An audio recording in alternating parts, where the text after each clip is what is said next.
అందరూ కూర్చున్నాము. ఉదయకాల సమయంలో దేవుని మహాకృప ద్వారా మరలా ఆయన పరిశుద్ధమైనటువంటి సహవాసము దేవునితో మనం కలిగి ఉండడానికి ప్రభువారు ఈ పరిశుద్ధమైనటువంటి పునరుద్ధానపు ఆరాధన మరి ప్రభువారు మనకు అనుగ్రహించారు. అందుని బట్టి మరి తండ్రి అయిన దేవునికి నా నిండు కృతజ్ఞతా వందనాలు దేవదేవునికి తెలియజేస్తున్నాను. అలాగే కూడి వచ్చినటువంటి మీ అందరికీ కూడా నా ప్రత్యేకమైన వందనాలు శుభాలు మీ అందరికీ తెలియజేస్తూ ఉన్నాను.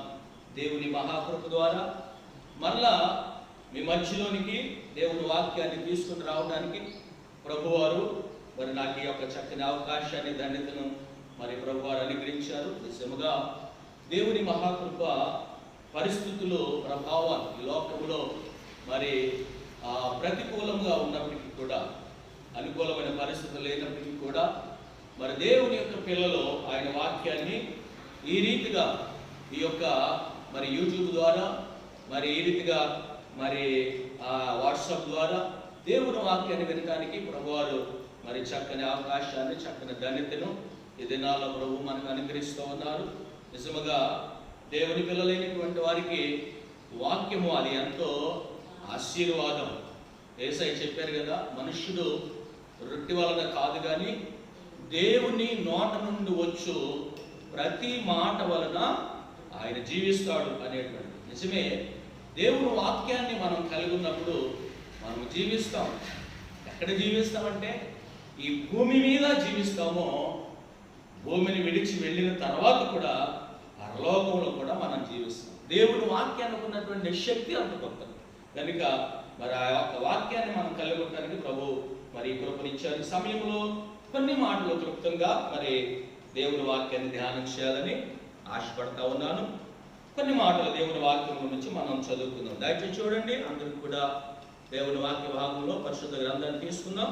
దేవుని పరిశుద్ధ గ్రంథంలో నుండి కీర్తనల భాగము 148వ భాగము, కీర్తనలు 148వ భాగము 4వ వచనం నుండి 9వ వచనం వరకు ఈరోజు ఈ మాటలు మనం చదువుకుందాం.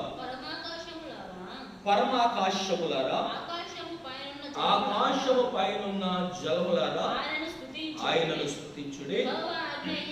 యెహోవా ఆజ్ఞ ఇయ్యగా అవి పుట్టెను, అవి యెహోవా నామమును స్తుతించునుగాక. ఆయన వాటిని నిత్య స్థాయిలుగా స్థిరపరచున్నాడు. ఆయన వాటికి కట్టడ నియమించెను, ఏదియు దాన్ని అతిక్రమింపదు. భూమి మీద ఉన్న మకరములారా, అగాధ జలములారా యెహోవాను స్తుతించుడి. అగ్ని వడగండ్లారా, హిమమ ఆవిరి ఆయన ఆజ్ఞను నెరవేర్చు తుఫాను, పర్వతములారా సమస్తమైన గుట్టలారా, ఫలవృక్షములారా సమస్తమైన దేవదారు వృక్షములారా, మృగములారా పశువులారా, నేలను ప్రాకు జీవులారా, భూజనులారా, సమస్త ప్రజలారా, భూమి మీద అధిపతులారా, సమస్త న్యాయాధిపతులారా యెహోవాను స్తుతించుడి. చాలా చిన్న ప్రార్థన చేసుకుని మాటలు ధ్యానించాలి. కృపా కనికరము కలిగిన తండ్రి, వందనాలు చెల్లిస్తూ ఉన్నాం. ఇంతవరకు మీ సన్నిధిలో పాటల ద్వారా, స్తుతుల ద్వారా, ఆరాధన ద్వారా మీ నామాన్ని ఘనపరిచి కృపించారు. వందనాలు. తిరిగి నాయన నీ లేఖన భాగం నుంచి ప్రభు మేము ధ్యానిస్తూ ఉండగా నిలబడి మీ దాసును బలపరచండి, మిస్సులు చాటు దాచుకోనండి, నోటిని బోరుగా వాడుకోండి. నాకు మాకు అందరికీ కావలసినటువంటి నీ పరలోకపు శ్రేష్టమైన వర్తమానాన్ని మాకు ఇవ్వండి. కూడి వచ్చిన బిడ్డలందరినీ దీవించి ఆశ్రయించు నాయన. ఈ యొక్క నాయన కూడిక ద్వారా నీకే మహిమ కలగా ఈ మాటలు వినిచినటువంటి మా ప్రియ బిడ్డలందరినీ కూడా మీరు ఆశ్రయించి దీవించమని యేసు శక్తిగల నామములో అడిగి ప్రార్థించి స్తుతిస్తూ ఉన్నాను తండ్రి. ఆమేన్, ఆమేన్. దయచేసి అందరూ కూర్చుందాం. క్రీస్తునందు ప్రియమైన దేవుని బిడ్డలారా, ఈ యొక్క ఉదయకాల సమయంలో మరొకసారి దేవుని వాక్యాన్ని మనం ధ్యానం చేసి కృప ప్రభు మనకి ఇచ్చారు. అయితే ఈరోజు మనం చదువుతున్నటువంటి ఈ వాక్య భాగంలో దేవుడు ఈ సృష్టిలో ఉన్నటువంటి ప్రతి వాటికి కూడా కట్టడలను నియమించాడు. ఇక్కడ మనం చూస్తూ ఉన్నాం కదా, 6వ వచనంలో మనం చూస్తే అక్కడ ఒక చక్కని మాట, ఆయన వాటిని నిత్య స్థాయులుగా స్థిరపరిచున్నాడు, ఆయన వాటికి కట్టడ నియమించెను, ఏదియు దానిని అతిక్రమింపదు. అంటే ఏది అతిక్రమించలేదంట. దేవుడు మాట ఈ సృష్టిలో ఉన్నటువంటిది ఏది కూడా అతిక్రమించదు. అంటే అర్థం ఏంటంటే ఏది కూడా వినకుండా తొలగిపోలేదట. అయితే ఈ సృష్టిలో దేవుడు ఏటిని సృష్టించాడు, వేటితో మాట్లాడాడు అంటే ఇక్కడ మనం చూస్తాము.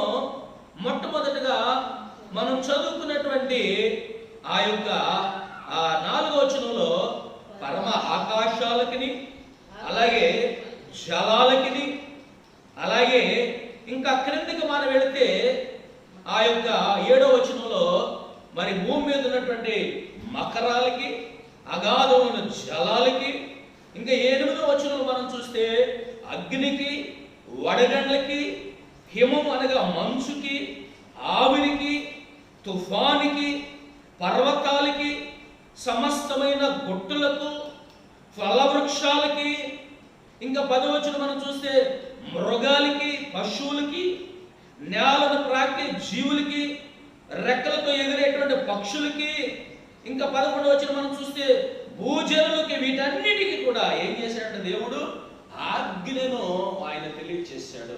ఒక రకంగా మనం చెప్పాలంటే ఇక్కడ మనం చూస్తే అద్భుతమైనటువంటి విషయాలు ఏంటంటే ఇవన్నీ కూడా దేవుని యొక్క ఆజ్ఞను అవి నెరవేరుస్తూ ఉన్నాయి.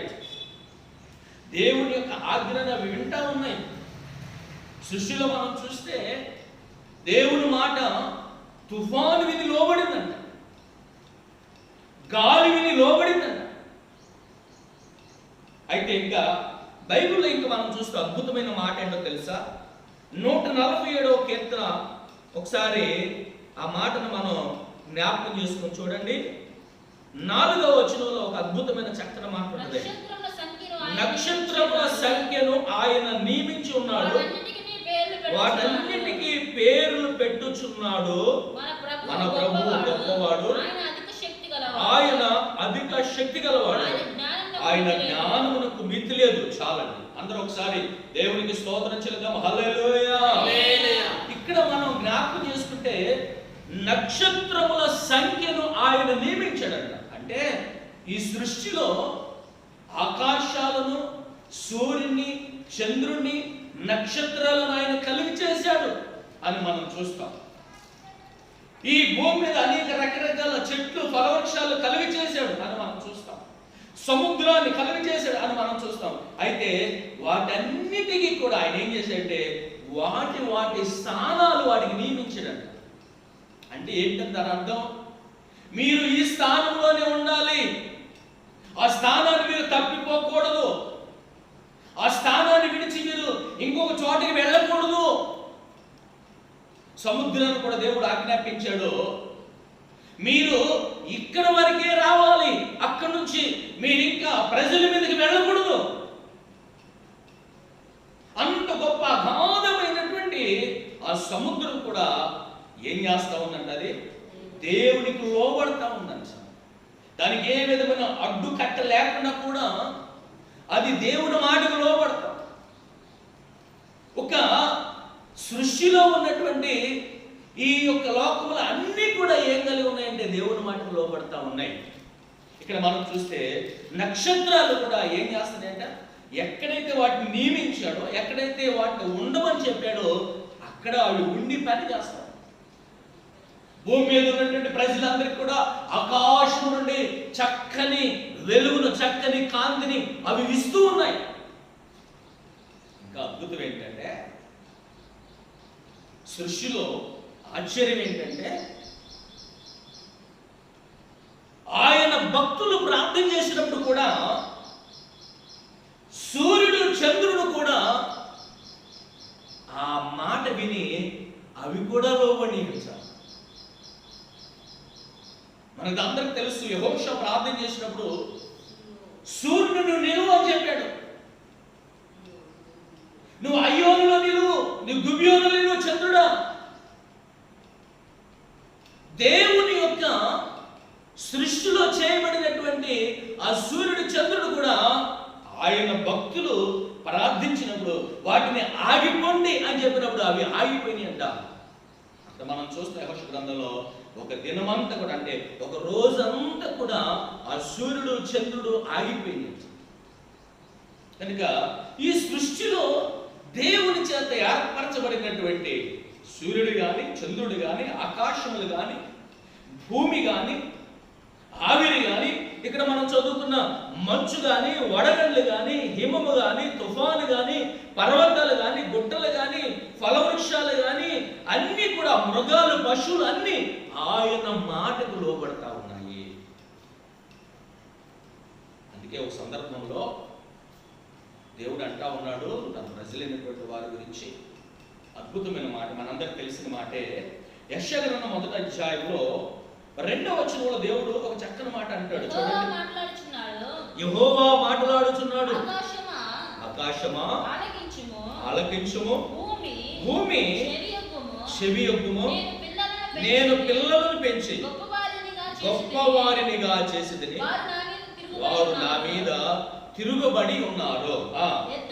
ఎద్దు తన కామందును ఎరుగును, గాడిద సొంతవాని దొడ్డి తెలుసుకును, ఇశ్రాయేలుకు తెలివి లేదు, నా జనులు యోచింపరు. చాలా దేవునికి స్తోత్రం చెల్లిద్దాము. హల్లెలూయా. ఇక్కడ దేవుడు మాట్లాడుతున్న ఒక అద్భుతమైన మాట ఏంటో తెలుసా? దేవుడు ఈ సృష్టితో మాట్లాడుతూ ఉన్నాడు. ఎవరితో మాట్లాడుతున్నాడంట? ఆకాశముతో చెబుతా ఉన్నాడు, భూమితో మాట్లాడుతున్నాడు.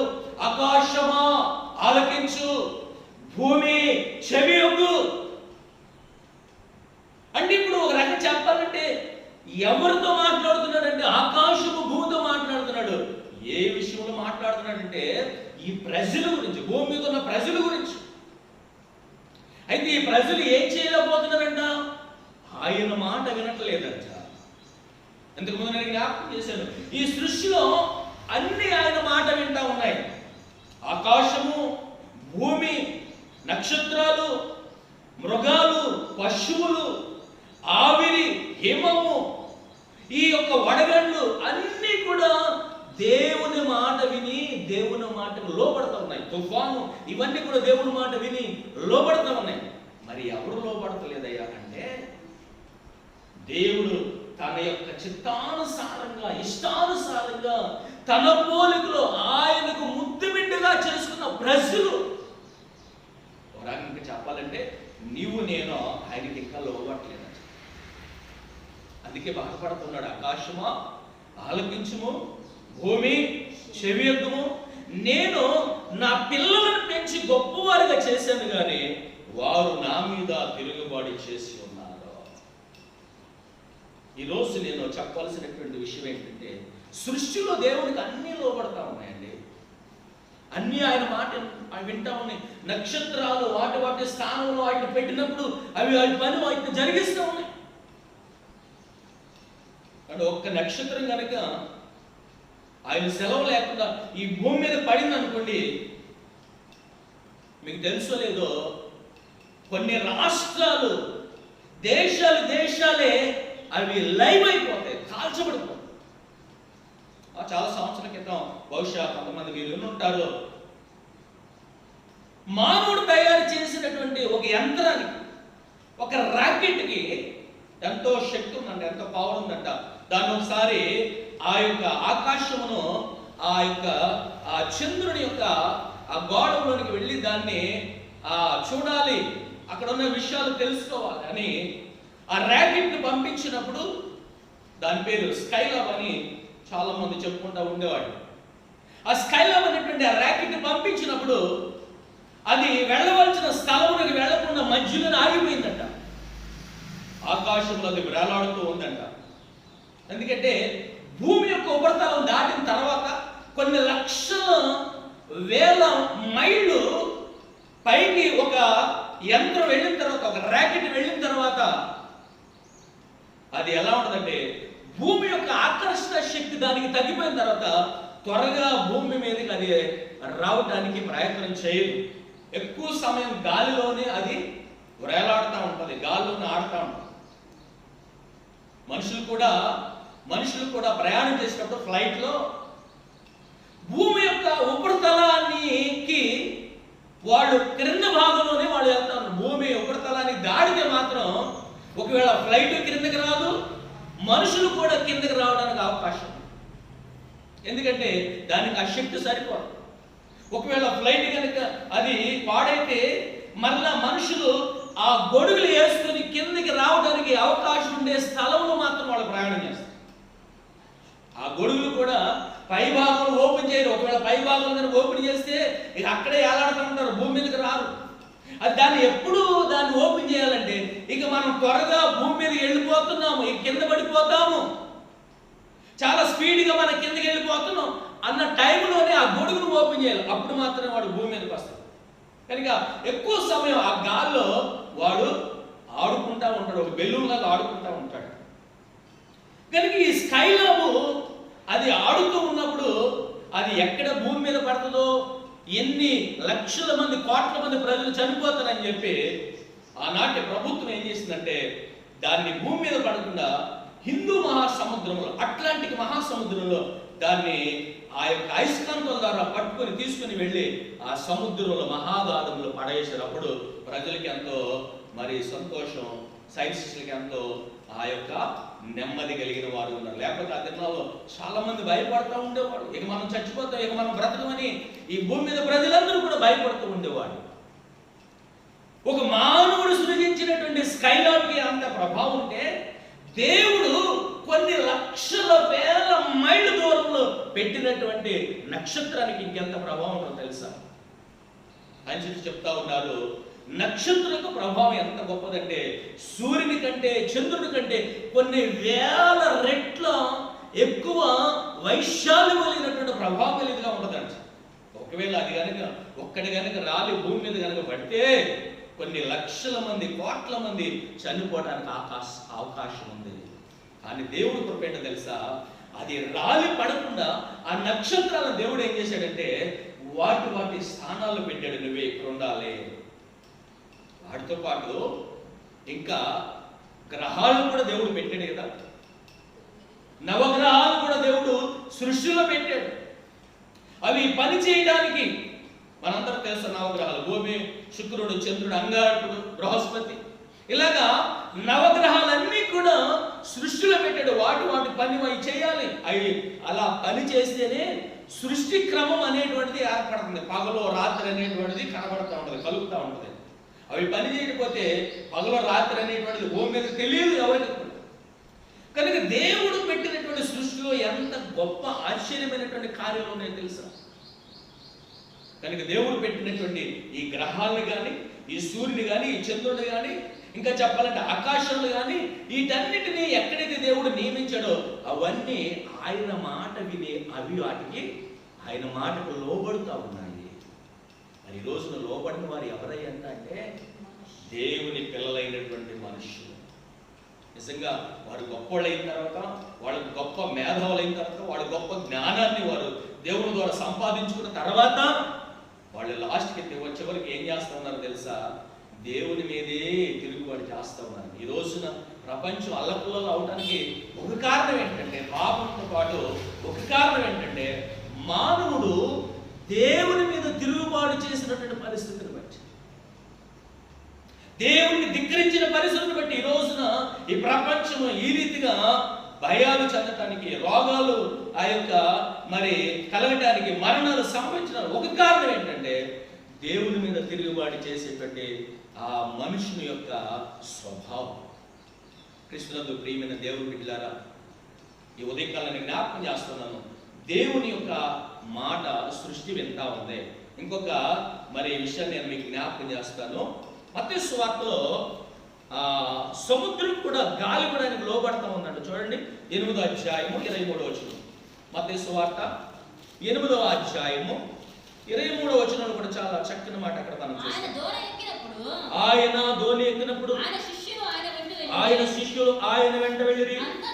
అంతటా సముద్రం మీద తుఫాను లేచినందున ఆ దోణి అలల చేత కప్పబడిను. అప్పుడు ఆయన నిద్రించుచుండగా వారు ఆయన యొద్దకు వచ్చి, నశించిపోచున్నాం, మమ్మల్ని రక్షించమని చెప్పి ఆయనను లేపిరి. అందుకు ఆయన, అల్ప విశ్వాసులారా ఎందుకు భయపడుచున్నారని వారితో చెప్పి లేచి గాలిని సముద్రమును గద్దింపగా మిక్కిలి నిమ్మళమాయెను. ఆ మనుషులు ఆశ్చర్యపడి, ఈయన ఎట్టివాడు, ఈయనకు గాలియు సముద్రము లోబడుచున్నవని చెప్పుకొనిరి. అందరం దేవునికి స్తోత్రం చెల్లిద్దాం. హల్లెలూయా, దేవునికి స్తోత్రం. ఇక్కడ యేసుక్రీస్తు ప్రభువారు పరిచర్య చేస్తున్న దినాల్లో జరిగిన ఒక అద్భుతమైనటువంటి కార్యం. ప్రభువారు మరి అనేక మంది శిష్యులను ఆయన అప్పుడు కలిగి ఉన్నారు. ఆయన శిష్యులు దోణిలో ప్రయాణం చేసి అనేక ప్రాంతాలకు ఆయన వెళుతూ ప్రయాణం చేస్తూ ఉన్నారు. ఎక్కువగా ఆయన సముద్ర తీరాల్లో ప్రయాణం చేస్తున్నారు. సముద్రాలు కూడా ఎక్కువ ప్రయాణం చేస్తూ ఉండేవారు.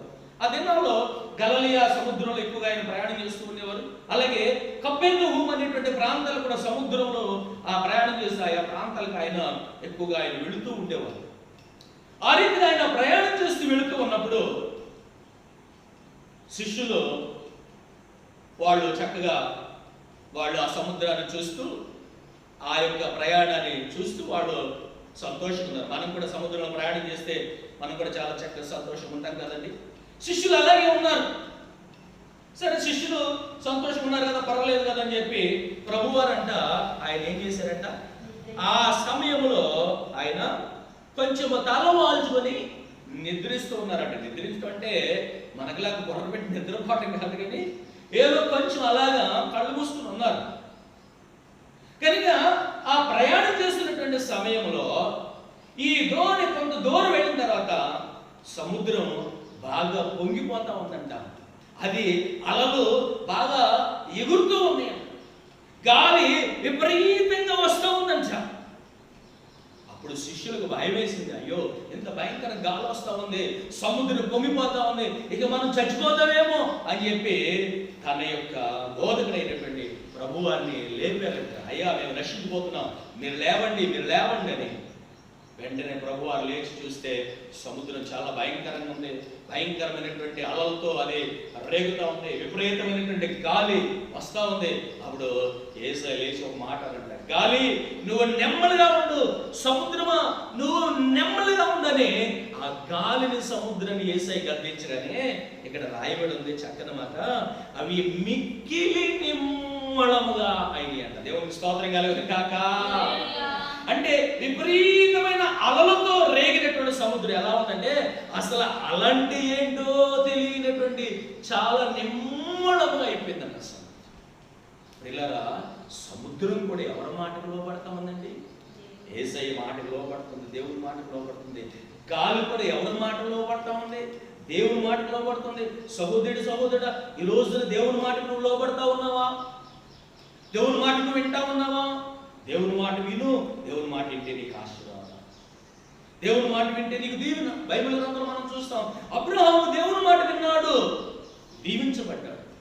వెండి బంగారం కలిగి, బహుమంది పనివారి కలిగి, అనేకులను పోషించేటువంటి గొప్ప రాజుగా దేవుడు అబ్రహామును దీవించాడు. అంత మాత్రం కాదు, గలతీయులకు రాసిన పత్రికలో కూడా 6వ వచనంలో పౌలు అంటాడు, అతడు నీతిమంతుడయ్యాడంట వినడం వలన. అబ్రహాము దేవుని మాట వినును, అది ఆయన నీతిమంతుడిగా చేసినని అక్కడ అపోస్తలుడు పౌలు చాలా చక్కని మాట తెలియజేస్తుంది.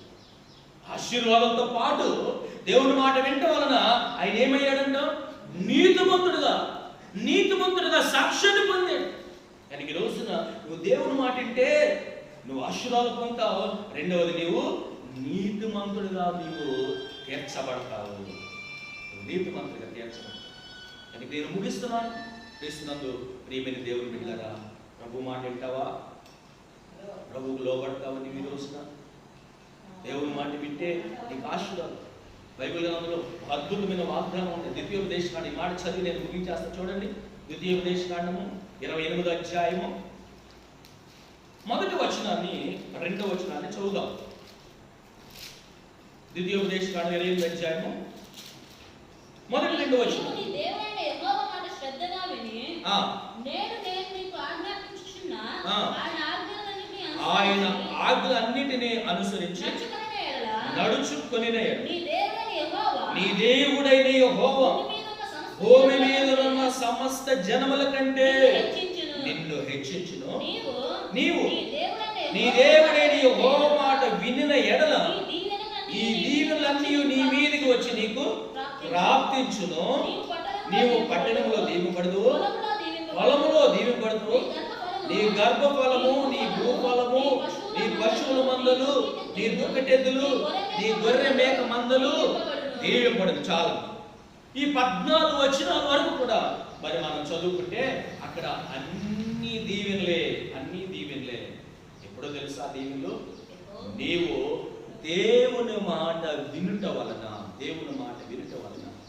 ఈ రోజుల్లో చాలా మందికి ఏంటంటే ఎవరు కూడా మాట వినే పరిస్థితులు లేవు. ఎవరు కూడా మాట వినే పరిస్థితులు లేవు. మాకు అన్నీ తెలుసు, మాకేం చెప్పాల్సిన అవసరం లేదు. ఒక సంవత్సరం పెరిగినటువంటి పిల్లోడు కూడా, ఒక సంవత్సరం వయసు వచ్చినటువంటి వాడు కూడా, వాడు ఏమన్నాడంటే నాకు తెలుసు. ఒరే బాబు బయటికి వెళ్ళగరా, అది చేయగరా, ఇది చేయగరా అంటే ఆ సంవత్సరం పిల్లోడు ఏమంటాడు తెలుసా? నాకు తెలుసు, నాకు అన్నీ తెలుసు, నువ్వేం చెప్పాల్సిన అవసరం లేదు. బైబిల్లో మాట ఉంటే బాల్యము నుండే మాట వినకపోవటం అనేటువంటిది మనుషుల యొక్క స్వభావం ఉండాలి. మరొకసారి నేను జ్ఞాపకం చేస్తున్నాను, ఈ సృష్టిలో అన్ని దేవుని మాటలు లోపడతా ఉన్నాయండి. దేవుని మాటలు లోపడతాం, దేవుని మాట వింటా ఉన్నాయి. అయితే మనుషులుగా ఆయన చాలా మంది మనుషులు ఆయన మాట విన్నారు. అయితే బైబిల్ చెప్తా ఉంది, ఒకవేళ నీవు కనుక ఆయన మాట వింటే నీకు దీవెన, ఆయన మాట వింటే నీకు ఆశీర్వాదం, ఆయన మాట వింటే నీవు నీతిమంతులుగా తీర్చబడతావు.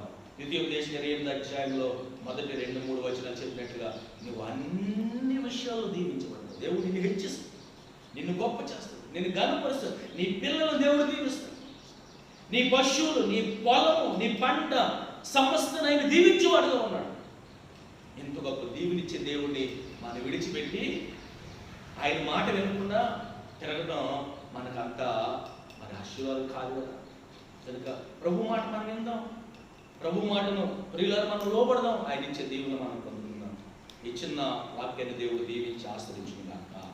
ఆమె ప్రార్థన చేసుకుందాం. కృపా కనికరము కలిగిన మా తండ్రి, నీ పాదములకు వందనాలు, స్తుతులు, స్తోత్రాలు చెల్లిస్తూ ఉన్నాం. ఎత్తబడినటువంటి నీ వాక్యాన్ని ప్రభువా మా అందరి హృదయంలో ముద్రించి ఫలింపచేయండి. వాక్యానుసారంగా ప్రభువా నీ బిడ్డలందరూ ఎదిగి ఫలించడానికి కృప దయచేయండి. ఈ మాటలు ప్రతి హృదయంలో ఫలింపచేయండి. ఆయన దృష్టి ఎక్కడికి తిప్పుకోకుండా సహాయం చేయండి. మంచి నేల పడిన విత్తనాల వల్లే ప్రతి ఒక్కరూ ఫలించడానికి నీ కృప దయచేయండి. ఘనత మహిమ ప్రభావాలు మీరు పొందండి. మా దేశం మీద నీ కృపంచు, మా రాష్ట్రం మీద కృపంచు, మా ప్రాంతాల మీద, మా కాళ్ళ మీద, మా యొక్క ప్రజల మీద, మా సంఘం మీద నీ కృపంచు నాయన. ప్రస్తుతం ఏలుబడి చేస్తున్న ఆ కరోనా వైరస్ తొలగించండి నాయన. మరలా మందిరాలు తెరవబడి అయ్యా సంఘంగా కూడుకొని నిన్ను ఆరాధించే కృప మా అందరికీ దయచేయండి. యేసు శక్తిగల పరిశుద్ధ నామమున అడిగి స్తుతించి ప్రార్థిస్తూ ఉన్నాను తండ్రి. ఆమేన్. తండ్రి అయిన దేవుని ప్రేమ, కుమారుడైన యేసు క్రీస్తు వారి యొక్క కృప, పరిశుద్ధాత్మ యొక్క దీవెన, ఆశీర్వాదం మనందరికీ తోడైయుడుగాక. ఆమేన్, ఆమేన్, ఆమేన్. God bless you. అందరి వందనాలు. దేవుడికి దీవించి ఆశీర్వదించుగాక. ఆమేన్.